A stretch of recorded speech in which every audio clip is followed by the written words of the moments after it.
Bien, ahí creo que estamos Ahí viendo a sí, la solicitud. ahí sí, ahí Ahí, sí. buenísimo. ¿Cómo ¿Cómo se ve está ahí, ahí? Diego? ¿Bien? Bien, ¿y Se tú ve cómo estás? súper bien. ¿Bien? ¿Todo bien? Voy a subir creo que un poquito mi camino para ver A la ver, cara. yo Ahí sí. también me voy a correr un poco. Perfecto. Espérame, que también creo que está la luz rara, creo. ¿Ahí? ¿Se ve bien? Sí, ¿Sí? perfecto. Bien. Entonces, como les decía, les presento a la nutricionista Hola. Sofía Cabello. Para hacer una pequeña introducción, ella viene ya atendiéndome hace prácticamente más o menos unos 6 8 meses, Mm, no principalmente por un tema de estética, sino que por salud, ya que hace 3 años me diagnosticaron una enfermedad que es la colitis ulcerosa. sí, Entonces esa así es. enfermedad tiene que ver mucho con la alimentación. Ujú. Entonces durante estos meses Sofía me ha orientado bastante, me ha ayudado bastante con sus conocimientos, así que eso es lo que queremos que nos entregue hoy día un poquito. Así que Sofía, te paso el mando para que puedas presentarte también. Súper. Hola, ¿cómo están a todos? Bueno, yo soy Sofía Cabillo, soy nutricionista egresada de la Universidad Andrés Bello y me dedico especialmente a la inmunonutrición, ¿ya? Bueno, Diego explicó un poco por qué lo atiendo. Él tiene una enfermedad autoinmune y yo me he estado especializando en la inmunonutrición, o sea, cómo tratar por medio de la alimentación enfermedades autoinmunes. También me dedico a todo lo que es la alimentación baja en carbohidratos. También he estado especializada, estoy certificada ya para manejar alimentaciones bajas en carbohidratos. Ahora, me dedico entonces a todo esto que es la nutrición que se llama integrativa o funcional. ¿Y qué es? Al final es una alimentación que considera a una persona como un todo. O sea, yo me voy a preocupar de sus síntomas para ir guiando a la causa y no como tratar de solucionar por fuera el tema. No sé si se entiende. También uso también estos síntomas o los malestares, sobre todo intestinales, ya yo considero mucho al intestino, para ir solucionando los problemas y también para entregarle la pauta nutricional adecuada. Por eso también esta parte la hace lo más personalizado posible. A diferencia de la nutrición convencional, este tipo de nutrición doy recomendaciones muy únicas y muy personalizadas. La nutrición convencional de hoy se destaca en que da recomendaciones muy generalizadas, así como consuman legumbres tanto o coman cada vez no sé qué, cosa que no a todos les va a servir y no todos pueden abastecerse de ese tipo de recomendaciones. Entonces, es una nutrición mucho más individualizada, no convencional, y utilizo distintos tipos de técnicas para solucionar o guiar a la persona a cumplir sus objetivos. Genial. Entonces, en base a eso, qué es lo primero que nosotros deberíamos saber o entender para dar un puntapié a la nutrición? Ahí está la noche. Bueno, muchas veces uno va a la nutricionista solamente por un tema de peso, ¿cierto? Y Exacto. también con respecto al ejercicio, ya, es que me voy a poner las pilas para mejorar mi composición corporal y bajar de peso. Y muchas veces, en muchos casos, pasa que o no se cumple, o me cuesta más, o paso hambre, o al final me siento súper fatigado y uno no sabe a qué echarle la culpa, si es un tema del ejercicio o la alimentación, etcétera. Para que sepan, la composición corporal, el peso no lo es todo, ¿ya? Yo igual he estado hablando últimamente mucho del peso, no lo es todo, depende de muchos factores. Piensen que el peso está hecho por muchos tipos de tejidos, el agua, la grasa, músculo, hueso. Por lo tanto, no puedo echarle la culpa solamente al peso de lo que quizás tengo dentro, ¿ya? Va a depender mucho de qué tengo más. Muchas veces el peso está hecho por mucha cantidad de grasa o por mucho músculo. Entonces, también el cuerpo va a ir viendo qué perder y qué no. Siempre va a ser más fácil perder, o sea, el cuerpo está diseñado para perder grasa, jamás va a perder músculo. O sea, tiene que estar la dieta muy mal diseñada para perder músculo. Y ahí es cuando la nutrición también juega un rol fundamental que tiene que ser guiada, ¿ya? Muchas veces también me cuesta bajar de peso porque no estoy descansando. Y ahí no tiene que ver la dieta ni el tipo de ejercicio, que es O una la cosa cantidad de que... ejercicio. Exacto, o sea, muchas veces le echamos la culpa que, es que no, tengo que hacer más ejercicio y me fatigo más. Y no, no siempre es eso, es porque estoy descansando mal.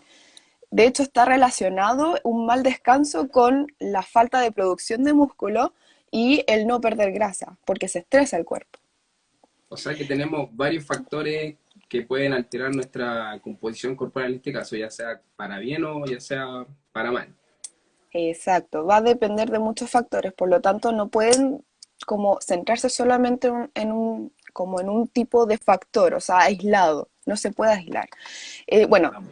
también hablando de la alimentación, va a depender mucho de las proteínas, ¿ya? El consumo de proteínas. Siempre acá es súper controversial también, porque muchas veces cuando estoy iniciando todo un proceso de hacer ejercicio, por ejemplo, o por ejemplo estoy bajando de peso, las personas se centran solamente en comer cada 2, 3 horas, comer productos light y no se preocupa del tipo de proteína. La proteína es súper importante. Uno, sacia de frentón. Dos, también te promueve una pérdida de peso, mucho más importante que cualquier otro tipo de alimento. Entonces, va a depender mucho de la cantidad de proteína.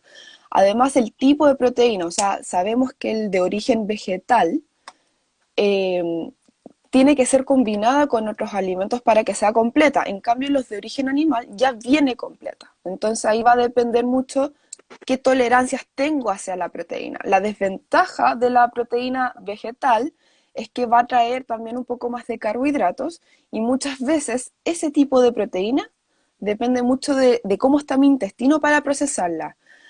Por ejemplo, siempre nos han dicho que las legumbres son altas en proteínas, ¿cierto? Exacto. Entonces, va a depender mucho de cómo yo tolero, si me produce indigestión, si me hincho, si no me hincho, si me pongo más estítica, si no me pongo más estítica. Dependiendo de eso, habla mucho si estoy tolerando ese tipo de proteína o no. Entonces ahí hay que elegir otro tipo de legumbre o activarla, que también eso es un tema súper interesante, que es remojarla por más tiempo de lo que siempre se ha dicho. Mucho más tiempo. O sea, ¿cuál es lo mínimo que podrían ser en horas de llevar un tiempo la Gen- legumbre? Generalmente para activar la legumbre siempre se ha dicho que es de una noche a otra, ¿cierto? O sea, como de una noche de la Claro. mañana, exacto, 12 horas, 8 horas, etcétera. Para activar la legumbre, sabiendo que ya tengo una mala tolerancia a las legumbres, ya basta con 24 horas, casi 36 he visto con otros pacientes. Y ahí recién toleran mejor la proteína. Pero aún así tiene que ser guiado porque hay legumbres y legumbres. Exacto. Ya que Ujú. estás tocando el tema de las legumbres, tú en mi dieta me aplicaste no consumo de legumbres, porque generalmente también, como dices tú, pueden producir un problema en vez de solucionar algo, o en este caso la gente que aplica una dieta un poco más vegetariana o vegana, se prioriza sus cantidades de proteína hacia las Exacto. legumbres. Sí. Sí, mira, resulta que, ¿por qué a veces se restringen las legumbres en algunos tipos de dietas, sobre todo cuando me tiendo a inflamar intestinalmente? Y es porque tenemos este concepto del intestino permeable.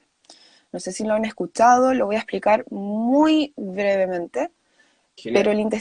el intestino permeable es una condición en que el intestino, que es nuestro colador, téngalo presente, es nuestro colador, o sea, va a colar lo bueno con lo malo va a excretarse y lo bueno se va a absorber como fuente de alimento de nutrición. Algunos granos van a tener mucha cantidad de lectina, que es esta proteína que se adhiere al intestino y puede abrir estos hoyitos de colador, por decirlo así. Por lo tanto, va a hacer que pase tanto bueno y malo adentro del intestino, del sistema al final inmune y puede activar algunas reacciones. Por lo tanto, por eso se restringe como para que no agrande estos hoyitos de colador y que pase al final solamente lo bueno. Se entiende. Ujú. Oye, Sofi, y bueno, también siempre ha estado de moda que la gente realice este tipo de dietas, ya sean inventadas por no sé quién, por la abuelita, y otras que quizás sí ya tienen una evidencia científica que nos pueda avalar, en este Ujú. caso. Entonces, no sé si tú nos podrías compartir qué métodos son mucho más efectivos en el caso de que algunas personas, puede ser por un estancamiento metabólico, o bien están iniciándose en esto y lo buscan hacer de manera correcta, complementarlo con el ejercicio y complementarlo también en estos tiempos de cuarentena que no es, ha sido complicado para todos la Sí, alimentación. sí, sobre todo. Bueno, ahora es más complicado el tema de la alimentación. Ya han salido las noticias que empezaron a subir alimentos que antes no eran caros, hoy en día empezaron a subir de precio y todo. Y ha sido un tema súper, súper importante el cómo comer. Bueno, justo ahí la Tere mencionó algo que iba a Bueno, hablar ahora, que es el ayuno sí, intermitente. Hoy en día se ha hablado del ayuno intermitente como una dieta de moda y para que sepan, no es tan de moda. De hecho, muchas religiones y culturas la han practicado por milenios. Que ahora se haya puesto como más famosa es porque se volvieron a tocar muchos de los beneficios que traen. Yo soy pro ayuno intermitente, pero no, uno, no es para todos. Dos, hay que saber hacerlo guiado, tiene que ser guiado. Y tres, no es llegar y saltarse un almuerzo, hola, vale. No es llegar y saltarse un tiempo de comida y chao, porque no tengo hambre. No, tiene que ser consciente. Esa es como la diferencia principal de hacer ayuno y saltarse un tiempo de comida, que mucha gente se salta también tiempos de comida, pero es porque no alcanzó a comer, porque no se preparó, etcétera. Ya, sigamos con el tema del ayuno. En cuento corto, es hacer ciclos, periodos de tiempo en donde yo como y no como. ¿Cuánta cantidad? Va a depender del tipo de ayuno. Hoy en día hay millones de tipos de ayuno. Ya, aunque no lo crean, sobre las 12 horas estoy haciendo un tipo de ayuno. Y si se dan cuenta, si lo ponemos en práctica, 12 horas es muy poquito. Porque, por ejemplo, yo hoy día terminé de comer a las 8 de la noche y yo mañana me voy a despertar a las 9 10 de la mañana. Entonces ya sobrepaso las 12 horas y ya es un tipo de ayuno. Entonces muchas personas ya hacen un ayuno que se llama ayuno fisiológico, que es muy natural y que no trae repercusiones totalmente negativas, por decirlo así. Ya los ayunos como propiamente tal como terapia es el 16-8, como dice ahí Vale Herrera. El 16-8 es una ventana de alimentación de 8 horas y de ayuno de 16. El mejor ejemplo es comer entre las 11 y las 7 de la tarde, por ejemplo. Y ahí me estoy como pseudo saltando el desayuno, que a veces no y a veces sí. Se destaca por ser entre 2 a 3 comidas al día, nada más.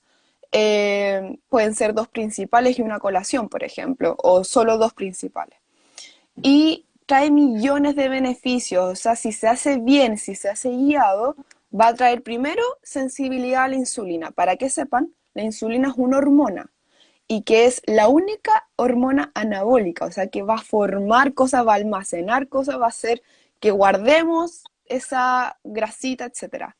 Cuando hablo de que hay que sensibilizar la insulina, el ayuno lo que hace es bajarla, o sea, baja esta hormona, por lo tanto se hace totalmente todo lo contrario, es decir, se activa la utilización de mis grasas, se activa también toda la utilización de reservas de energía que tengo, que ahí está el glucógeno y está la grasa.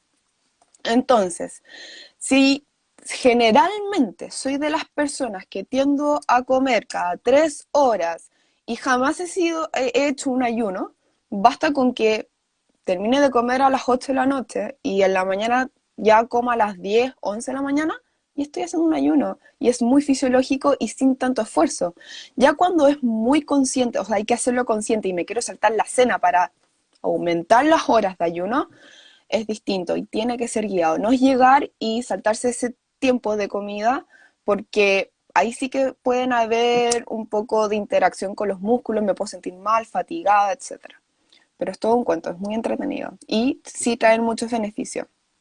Entonces, resumiendo un poquito, serían 16 horas de ayuno y 8 horas donde podemos realizar comidas, que en este caso Exacto, podrían ser 2 a 3 comidas, 2 comidas, no sé si contundentes, pero la parte fuerte, y una colación. exacto. Además de eso, el horario también puede ser flexible. Por ejemplo, una persona que trabaje hasta más tarde, termine sus trabajos a las 9 de la noche, quizá el ayuno también se puede desplazar, ¿cierto? No es que Sí, sea un horario en específico. exacto. Siempre se ha relacionado que tiene que ser solamente un ayuno, por ejemplo, saltarse el desayuno. Uno dice, ah, el ayuno es saltarse el desayuno. No, yo me puedo saltar la cena, por ejemplo, que mi última comida sea a las 5, 4 de la tarde. Entonces, es súper variable. Lo ideal es que es como base, como bien dijiste, 16 horas de ayuno, 8 horas de una ventana de alimentación que generalmente puedo tener de 2 a 3 comidas. Ah, me Y faltó un detalle súper importante, el cuántas veces hacerlo. No es recomendable en la hacerlo semana, el cuántas veces a la semana. Que ¿cuántas no, veces lo podemos hacer? que generalmente hay gente, es que una vez que lo practican, es, se sienten muchos tipos de beneficios, de verdad.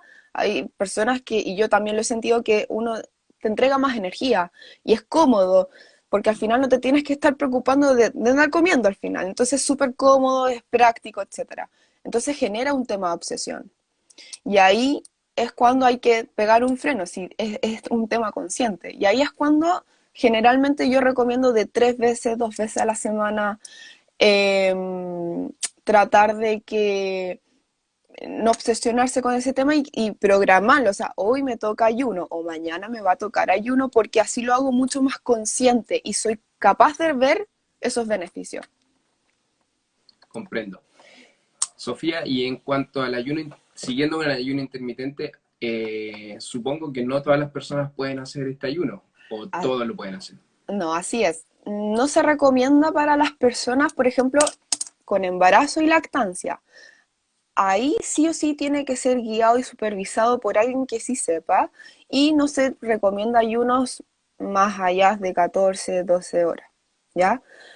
Perfecto. Eh, por lo tanto, tiene que ser ahí bien guiado. Lo Y para otro, personas, por ejemplo, que son diabéticas o con hipertensión, bueno, como bien dije antes, uno de los beneficios del ayuno es sensibilizar la insulina, por lo tanto, a un diabético o un resistente a la insulina sí va a salir beneficiado, pero tiene que estar preparado por lo menos una semana antes con una alimentación ya baja en carbohidratos. Recordemos que el carbohidrato va a ser el que va a estimular la insulina. Por lo tanto, si yo mantengo una dieta muy alta en carbohidratos en general y de repente va y voy a hacer un ayuno, no voy a salir beneficiada. ¿Ya? Tiene que estar como preparada por lo menos una semana o 3 días antes con una alimentación más baja en carbohidratos, hacer el ayuno al siguiente día y después mantener una alimentación más baja en carbohidratos. bien, perfecto. Entonces, para terminar un poquito con el ayuno intermitente, vamos a las siguientes preguntas. La gente nos pregunta si se puede consumir agua durante el ayuno Voy o a, alguna especie ya, de voy a, hierba, de agua. Y también, obviamente, que nos preguntan en las 8 horas de comida, principalmente qué se debe comer, porque obviamente que vas a hacer un ayuno, pero no te vas a ah, comer un claro, McDonald's de almuerzo. exacto. Entonces, eso quería Uno, saber. uno de los principales, bueno, después voy a contestar otra, aprovechando de agregar una pregunta que es la Vale, lactancia, que ahí estaban preguntando. genial. Ya, primero, ¿qué se puede tomar? Principalmente líquidos que no estimulen insulina. El principal objetivo, como les dije, es bajar la cantidad de insulina. Recordemos que esta hormona se activa cuando comemos. Eh, por lo tanto, hay que mantenerla abajo. Entonces, ¿qué tipos de líquidos? Principalmente café, si lo tolero, té verde, hierbas, hierbas no afrutadas o que tengan ese saborcito dulce, porque pueden estimular, y tratar de que por lo menos justamente en el horario de ayuno no se incluya nada, ni siquiera endulzantes, porque el endulzante puede activar sensores a nivel de lengua para mandarle señales al cerebro de que estoy consumiendo algo dulce y puede igual estimular los sensores de insulina. Por lo tanto, Perfecto. tratar de que no sea con endulzante. Líquidos principalmente y hasta puede ser un poco de agua con sal. Recuerden, bueno, esto no lo he explicado ahora, pero cuando uno empieza, tiene un periodo ya constante con bajos en carbohidratos, lo que sucede es perder mucha agua. Siempre en el cuerpo, cuando se pierde agua, viene acompañado con sodio y con sales. Por lo tanto, dentro del ayuno se podría tomar un vaso de agua con una pizca de sal y uno se va a sentir muy bien. La siguiente pregunta era, ¿qué comer? ¿Qué comer Durante esta vez, durante? ya, 2 a 3 Exacto. comidas, como les dije, principalmente alimentos, obviamente, que no estimulen insulina. No es lo mismo hacer este ayuno de 16 horas y romperlo con un jugo de frutas, que al final es puro azúcar y me va a elevar así, va a ser un pic de insulina, Aunque sea que natural. aunque sea natural. La idea es bajar la cantidad de azúcares y carbohidratos justo en ese día o tratar de alejarlos en el momento de romper el ayuno. Si hacemos un ayuno y empezamos a comer a las 1, 12 del día, lo ideal es que sea con alimentos altos en proteínas, altos en grasas, con fibra. ¿Ya? Esos 3 tipos de alimentos que se destaquen en esa alimentación. Alto en grasas Entonces, saludables. alto en grasas saludables, alto en proteínas y que tenga fibras. Por ejemplo, puede ser una paila de huevos con tomate. No sé, estoy inventando. Puede ser una palta, puede ser, si son las 1 de la tarde voy a almorzar, entonces puede ser un trozo de proteína Exacto. con algún tipo de ensalada, un guiso de verduras, una sopa, etc. Y Perfecto. con respecto a la lactancia, que ahí también me habían preguntado, va a depender también. Porque si yo vengo con una alimentación ya también baja en carbohidratos, por ejemplo, tengo pacientes que han estado embarazadas conmigo y durante todo el proceso yo las controlo en su dieta, durante la lactancia no tienen ningún problema. Recordemos que eh, durante la lactancia la mujer requiere un poco más de energía y de nutrientes, entonces acortar esos periodos de alimentación pueden provocar que no obtengas todos esos nutrientes y va a depender obviamente del tipo de alimentos que estás consumiendo actualmente. Entonces, tiene que ser súper guiado, tiene que ser también más corto, un 14 12 horas, ya es muy fisiológico, entonces es natural. Yo no haría prolongados, no, pero se puede, como les dije, de 12 a 14 horas. Bien, genial. Bueno, Ah, Sofía, ahí preguntan con respecto al agua con sal, ¿no es para romper el ayuno? No, porque la sal no hay carbohidratos, no hay ningún tipo de nutriente que estimule la insulina en ese tipo de líquido. bien, genial.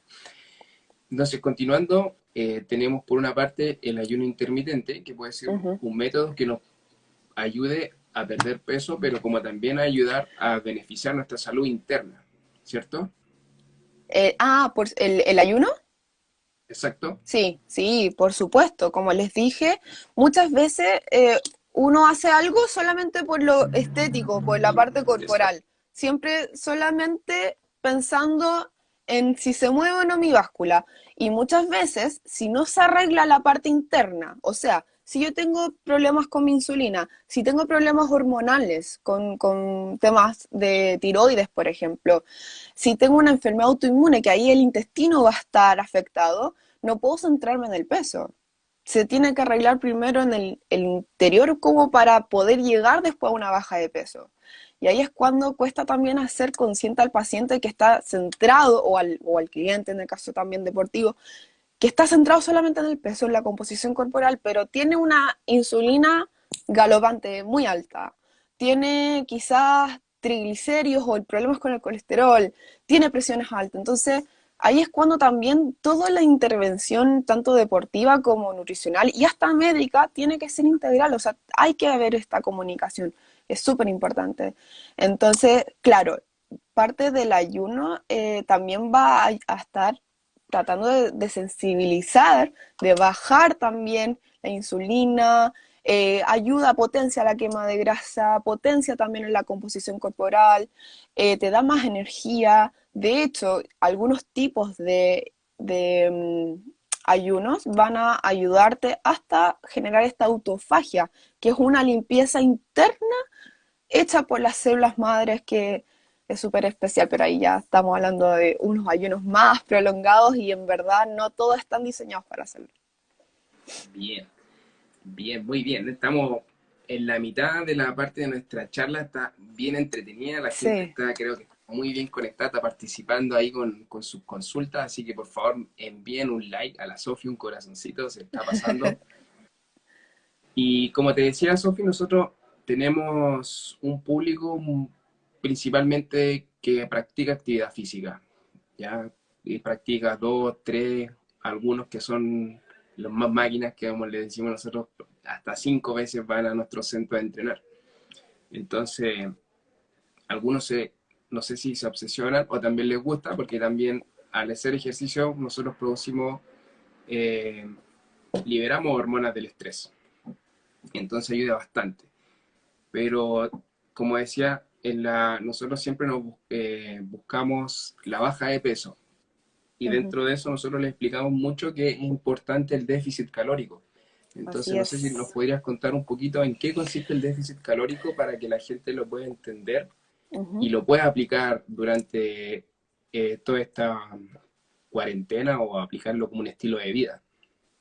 Ya, con el tema del déficit calórico, también es súper importante tener claro que uno va a depender mucho quién lo diga, porque si al final vengo haciendo, o sea, si no analizo al final mi tipo de alimentación, si no analizo el cómo estoy comiendo o qué cosas estoy comiendo y de repente alguien me viene y me dice, es que tienes que hacer déficit calórico y ya venía haciendo un déficit calórico sin saberlo, voy a estresar más el cuerpo y no voy a bajar de peso. No, y ahí también de nuevo volvemos al no porque no coma voy a bajar más de peso.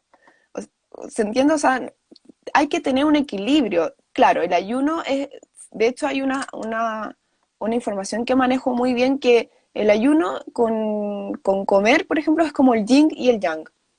Tiene que haber un equilibrio, o sea, no puedo ayunar eternamente y lo mismo va con el déficit calórico. No puedo dejar de comer o no puedo estar comiendo como pajarito por pensar que al final voy a así bajar de peso. Va a depender también mucho del kit voy a comer. O sea, muchas personas que hacen déficit calórico se llenan de alimentos basura. Y cuando yo hablo de alimentos basura, son abuso de light, abuso de alimentos que dicen cero calorías, se basan mucho en la etiqueta alimentaria y no en leer los ingredientes. Muchos de esos productos efectivamente tienen millones de otros ingredientes que ni siquiera uno pronuncia o ni siquiera uno sabe si están en alguna despensa o no. Claro, o sea, ni siquiera los conocemos. Por lo tanto, el déficit calórico va a depender siempre y cuando uno haga el análisis de la dieta antes y decirle, mira, ¿sabes qué? Ya vienes comiendo poco, te recomiendo potenciar este tipo de alimentos. O al revés, mira, ¿sabes qué? Si estás comiendo mucho, sería bueno hacer un déficit calórico. Y ahí nuevamente volvemos, que tiene que ser evaluado. Perfecto. Y en cuanto al déficit calórico, hay ciertos alimentos que nos aportan menos calorías, otros mucho más calorías, y también es importante la preparación de estos alimentos. Cómo yo los Es, preparo, porque también eso va a determinar la cantidad de calorías que tienen. exacto, es que, bueno, ahí uniéndome un poco a una de las preguntas que hicieron atrás, si hay que contar o no calorías, bueno, primero, no somos una máquina calculadora robótica que entran tantas calorías, salen tantas calorías. No, no, eso sucede en robots, no sé, en otro tipo de cosas. Pero no, nosotros dependemos mucho de la calidad de los alimentos. Y ahí es cuando las calorías no son lo mismo, no es o sea, va a depender mucho de quién me entrega esa caloría. Por ejemplo, si yo eh, les doy una pauta a un paciente y yo le digo, no, tienes que cumplir 2000 calorías, sí o sí, y de repente le faltan 100, y esos 100 le tienen un pedazo de palta y un poco de chocolate, o sea, ¿Qué ¿dónde me pasa? pierdo? ¿Se entiende? Y ahí el chocolate va a depender de la calidad, en cambio la palta es un solo ingrediente. O sea, hay distintas formas de ver el tema de las calorías, por eso trato de no concentrarme en las calorías, yo me concentro o deberíamos concentrarnos más en el tema de la calidad, de la cantidad, por ejemplo, de gramos de proteína, gramos de carbohidrato y gramos de grasa, más que una caloría. ¿El consumo de agua es importante o no es importante en nuestro organismo? Por supuesto, de hecho somos casi un 70-80% agua y debemos sí o sí mantener una muy buena hidratación. Y con respecto a lo que había hablado con el agua con sal, muchas veces cuando hacemos déficit calórico o cuando empezamos a concentrarnos en comer un poco menos para tener esta mayor quema de grasa, se va bajando también, baja la cantidad de agua. Y en nuestro cuerpo sucede este fenómeno que es boto agua y también se bota sal, ¿ya?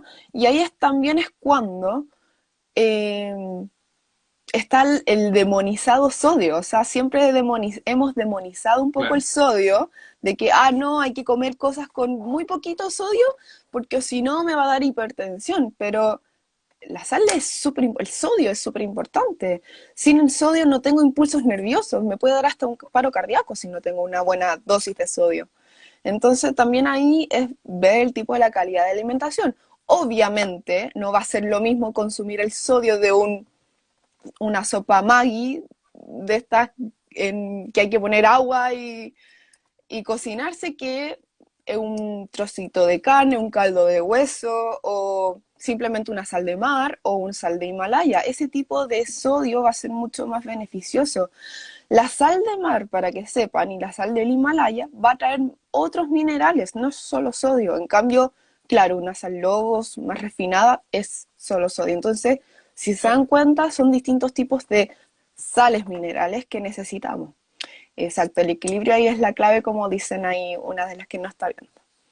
Bien. Eh, Oye, una consulta.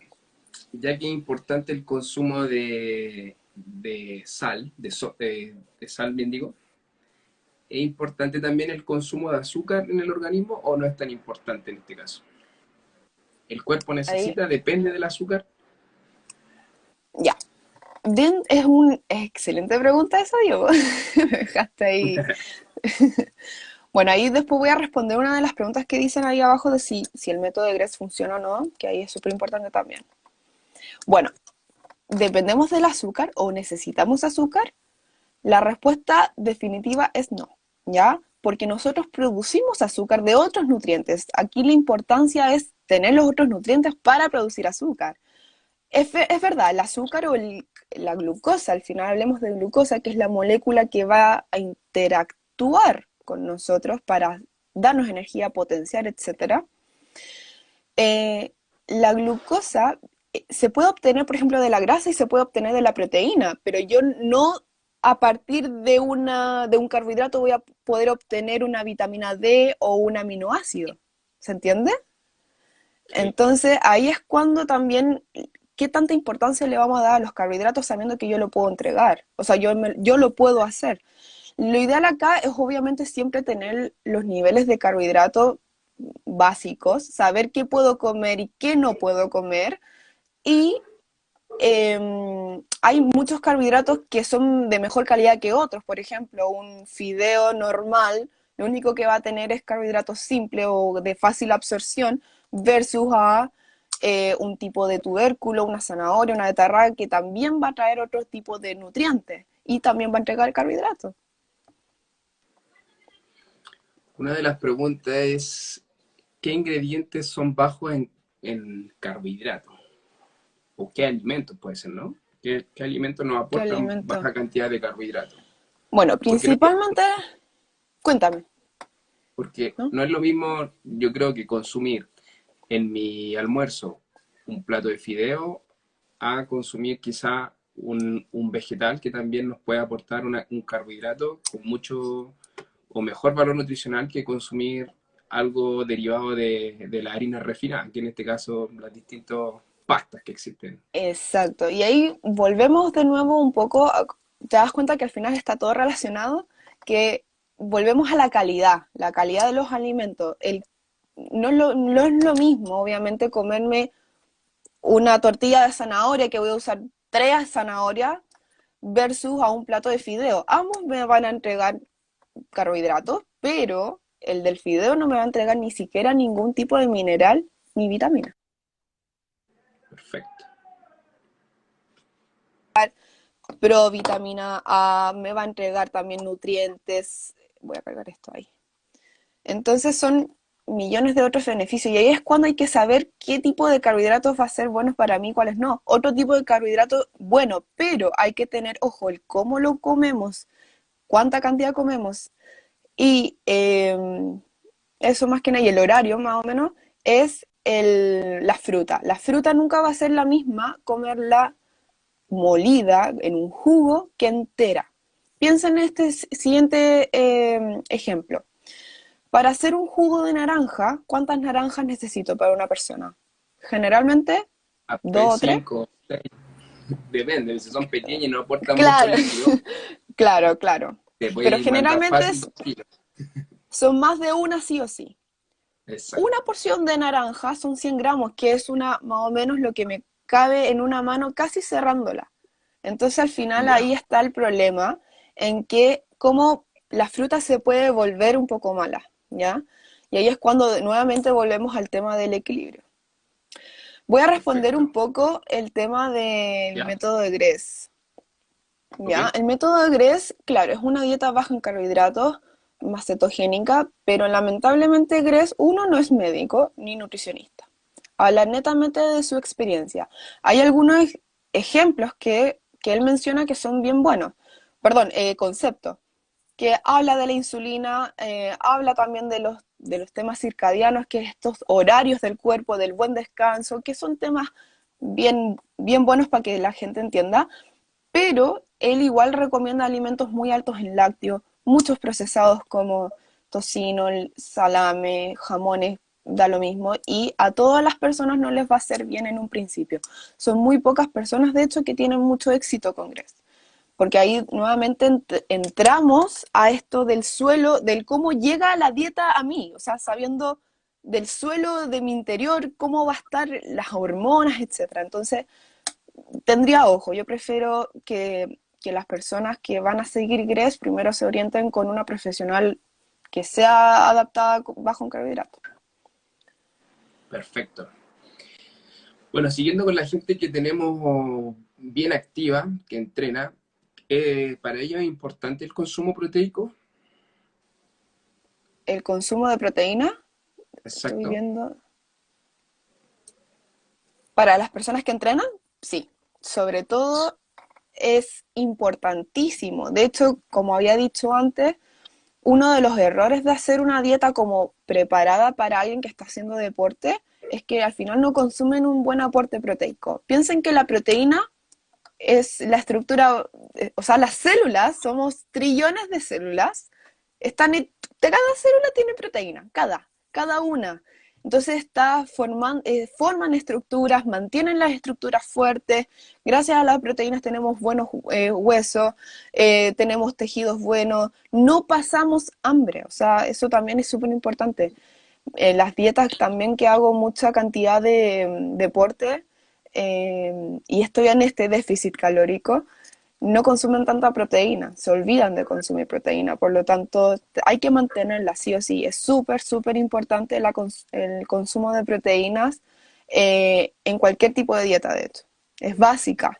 Como les dije y como dijiste, como hablamos un poco del tema del azúcar, si es importante o no, recuerden, ni la proteína ni el tipo de grasa funcional, que hablo de vitaminas liposolubles, no se forman en el cuerpo, necesitamos consumirla y ahí está la proteína. Perfecto. Y en este caso, estos suplementos que son ricos en proteína, ¿sirven? ¿Se pueden aplicar? para la gente que realiza actividad física? Sí, sí se pueden aplicar. De hecho, para las personas que en verdad están motivadas haciendo ejercicio, por ejemplo, les va a servir mucho a veces tomar suplementos de proteína cuando en verdad no tienen tiempo de cocinarse o no tienen ese tiempo para poder obtener una comida de alto valor proteico. Y ahí es cuando también pueden elegir, hoy en día la versatilidad de proteínas es muy alta, muy amplia, están en bases animales, están en bases de vegetales, por lo tanto, es bueno, es súper bueno tener esas opciones. Perfecto. ¿Qué Ujú. otro suplemento es seguro en este caso? Para los deportistas, Exacto. la creatina. ¿Ya? La creatina es uno de los suplementos muy buenos para la recuperación muscular, ¿ya? Y es súper bueno si es que tiene la oportunidad de tomarlo. Ya basta con 5 gramos, que es una de las dosis que se recomienda generalmente y se obtienen muy buenos resultados post entrenamiento. Ahí preguntan cómo se toma la proteína. Bueno, la proteína generalmente va a depender, uno, de la intensidad de tu deporte y dos, va a depender también qué tanta proteína voy a estar consumiendo en el día, porque si me falta, por ejemplo, muy poquita proteína para cumplir más o menos mis requerimientos, quizás no sea necesario un scoop entero. Eh, Generalmente se prefiere tomar la proteína después de entrenar, para la recuperación muscular y lo que tiene que ver con la formación de nuevas estructuras. Piensen que haciendo deporte se rompe el músculo. Ahora, por mi información como deportiva, ahí Diego quizás me puede corregir, eh, sí o sí tiene que ser con un deporte sobre 30 minutos, ¿ya? Porque si no, no vale la pena. O Ujú. sea, nos referimos a que también es importante la intensidad para poder después, es como decir, por ejemplo, tengo un Ferrari, no le voy a echar la benzina de la 93, sino que tengo que ponerle un buen combustible. Exacto, sí, hay que estar pendiente de eso. Han Ya, buenísimo. preguntado, dame un segundo. Eh,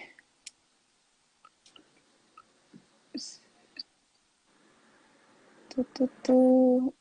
Cristian nos pregunta si estando en déficit calórico se puede aumentar la masa muscular. Ya, ahí nuevamente volvemos a la calidad de la alimentación, porque si estoy haciendo déficit calórico basado solamente en alimentos basura o falsos, que es mucho light, poca proteína, no mantengo muchas grasas por este miedo a comer más calorías, porque al final la grasa, todo el alimento es más graso. Cuando hablo de grasa son aceituna, algunos jamones, palta, algunos cortes de carne más grasos, los huevos, que Aceite de es oliva. aceite de oliva, aceite de coco, etcétera, son alimentos, claro, más grasos, pero muchas veces, no por miedo a no aumentar esas calorías, tenemos miedo a no consumirlos y ahí es cuando también esos alimentos traen más vitamina y minerales que cualquier otro tipo de alimento sin calorías. Entonces, va a depender de qué recorte en déficit calórico voy a estar haciendo. Pero si se hace bien programado, sí se puede aumentar, por supuesto. En ayuno intermitente, entrenar, que ahí también hicieron una pregunta, entrenar durante el periodo de ayuno es muy bueno, muy beneficioso. Perfecto. Vamos a cerrar un poquito la parte de la relación entre la alimentación y la actividad física y quiero que podamos pasar al tema sobre cómo fortalecer nuestro sistema inmunológico, ya que frente a esta pandemia es importante que podamos mantenernos tanto físicamente, pero también internamente necesitamos mantenernos fortalecidos para poder enfrentar cualquier tipo de enfermedad, no solamente COVID-19, sino que cualquier otra. Cuéntanos un poquito qué alimentos nos sirven más y cuáles fortalecen mucho más nuestro sistema inmunológico, que en este caso es la principal.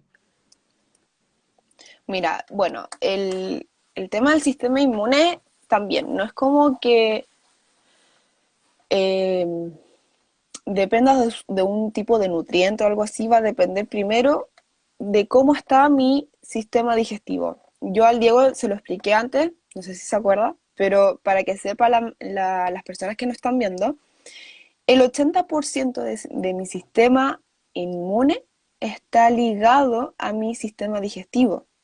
Por lo tanto, si yo ya tengo algunas intolerancias alimentarias, de repente siento que algún alimento no me cae bien o no me cae mal, lo más probable es que mi sistema inmune ya esté más deficiente. Entonces, ese es un primer paso de saber qué alimentos te cae bien, qué alimentos te cae mal y tratar de no abusar de ese alimento si ya sientes algunos malestares intestinales. Eso es un paso uno.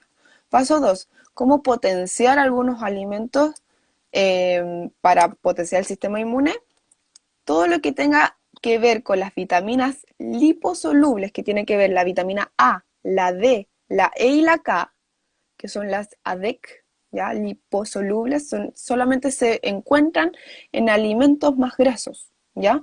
Y ahí hablamos, por ejemplo, del huevo, que ahí dicen que es un alimento completo, efectivamente. Trae proteínas, trae grasas buenas y trae minerales y vitaminas, sobre todo este complejo ADEC, ¿ya?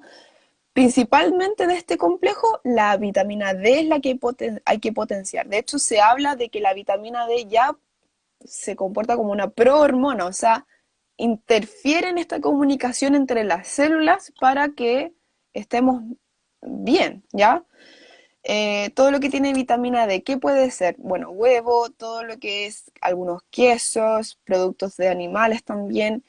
eh, Más que nada ese tipo de alimentos, porque hay algunos alimentos de origen vegetal que sí van a traer vitamina D, pero en muy menor cantidad.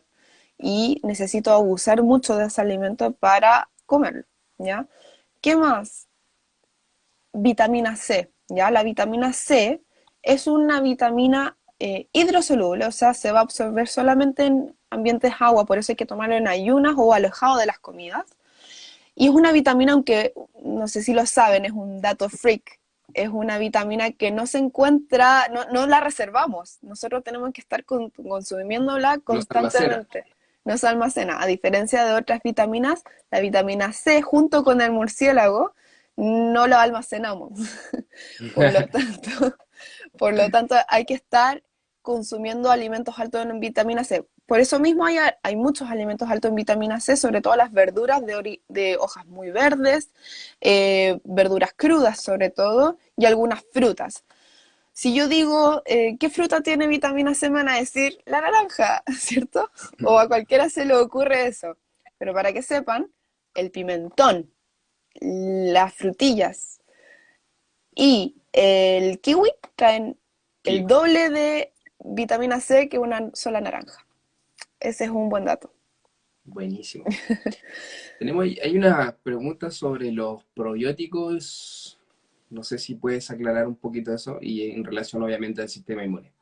Ya, muy bien. Bueno, como bien dije antes de iniciar el tema del sistema inmune, los probióticos es necesario, o sea, los probióticos al final son estos bacterias que van a colonizar nuestro intestino. Y ya dijimos que el sistema inmune está ligado al sistema digestivo. Por lo tanto, si yo mantengo esta flora intestinal lo mejor posible o lo más saludable posible, obviamente mi sistema inmune va a estar muy bien. Ahora, ¿qué tipos de probióticos vamos a tomar?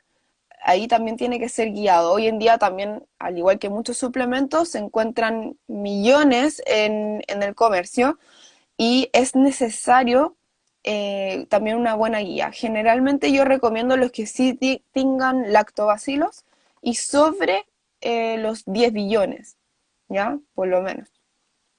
Ahora ¿10 también billones? billones, sí. Eso lo tiene que explicar Eso el... lo sale, sí, eso Ya, sale. perfecto. Y también, bueno, alimentos altos en probióticos, que ahí tenemos un chucrut casero, tenemos los fermentados de vegetales, un buen yogur, ya, el casero también, porque estos yogur, protein, no siempre van a ser beneficiosos para todos, sobre todo si no se tolera bien el lácteo. eh, la kombucha, hay otros, el tofu, el temte, que son derivados de la soya fermentada, que también son muy positivos para nuestra flora intestinal. Perfecto.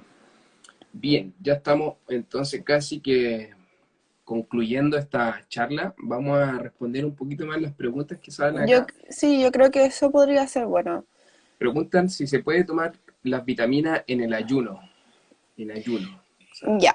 Al igual que mencioné que hay distintos tipos de de hacer ayuno, al final un buen ayuno es obviamente solo líquidos, ¿ya? Agua, como dije, este café, un té, etcétera. Pero si estoy iniciando y al final voy a correr el riesgo de que se me olviden de tomar los suplementos, no va a pasar nada, no es como tan grave tomarse los suplementos. Si te vas a acordar de tomártelo después para romper el ayuno junto con tu primera comida del día, que lo más probable es que sea el almuerzo, tampoco habría problema. Así que ahí no va a interferir un 100%. Ahí hablan de la vitamina C liposomal. Ya, la vitamina C liposomal tiene que ser en ayunas igual, ya, o sea, alejado de los alimentos. Tomar suplementos. eso ya lo habíamos aclarado Sí, o sea, que anteriormente, va pero a depender de qué tipo de suplementos y exacto. el para qué propósito, ¿ya? Yogur de pajarito, por supuesto, son una muy buena fuente de probióticos. Ahí lo único que va a depender es cómo tú toleras el lácteo. Si te hincha, si no te hincha, cosas así. Eh, pero si lo toleras súper bien, no hay problema. Buenísimo. Bien, entonces, concluyendo, podemos agregar un poquito más a lo específico. ¿Qué alimentos nos podría recomendar en esta cuarentena y cuáles no? O sea, como yendo súper al grano, tratar de evitar ciertas cosas porque quizás nos pueden generar tanto como malestares, como también un poco más de somnolencia, no sé, nos pueden generar un poquito ahí, bajar un poquito más nuestra energía y hay otros que obviamente sí nos tiran hacia arriba. ¿Qué alimentos? Exacto. Ya. Bueno, los alimentos que van a potenciar, obviamente, bueno, un concepto súper importante es que siempre el buen chileno y en verdad mucha de la comida convencional es que al final se basa en una guarnición de proteína, después viene una guarnición de carbohidratos que generalmente es de grano, arroz, fideo, una baba, por ejemplo, es muy normal, y después viene una porción de vegetales. ¿Qué pasa aquí? Resulta que muchas veces este proceso de proteínas con carbohidratos complejo, este carbohidrato más grande que es al final este almidón, lo que provoca es que se concentre toda la sangre en mi estómago y me empieza a dar esta somnolencia, ¿ya? No sé si típico después de almorzar, un poco de arroz con carne, uno quiere ir a acostarse, echarse un ratito después de almuerzo, ¿no? Pero es por eso, es Así es. porque el... nos queda un minuto, ¿no? Nos queda Sí. poquito. Bien, Ya, lo que pasa es que Instagram nos permite solamente una hora cronometrada transmitir. Entonces, primero que nada, por favor, envíen ahí los corazones a la Sofi, se pasó, nos está ayudando bastante con esta charla nutricional. ahí podemos hacer Y otra aclarando otras cosas y dando otros exacto, tips. así que, Ujú. bueno, ya sé, como se han, ya la conocieron un poquito, así que todos los que quieran atenderse con ella va a tener un valor preferencial para todos los que se conectaron hoy día. Así que Sí, vamos a enviar su contacto por WhatsApp a todos los que lo soliciten y ahí vamos a generar ahí un pequeño descuento para que puedan realizar sus consultas personalizadas, cada uno para que puedan atender de manera específica y progresar acuerdo. Ahí va. individualizada, eso es lo importante. Yo me destaco por ser algo individualizado.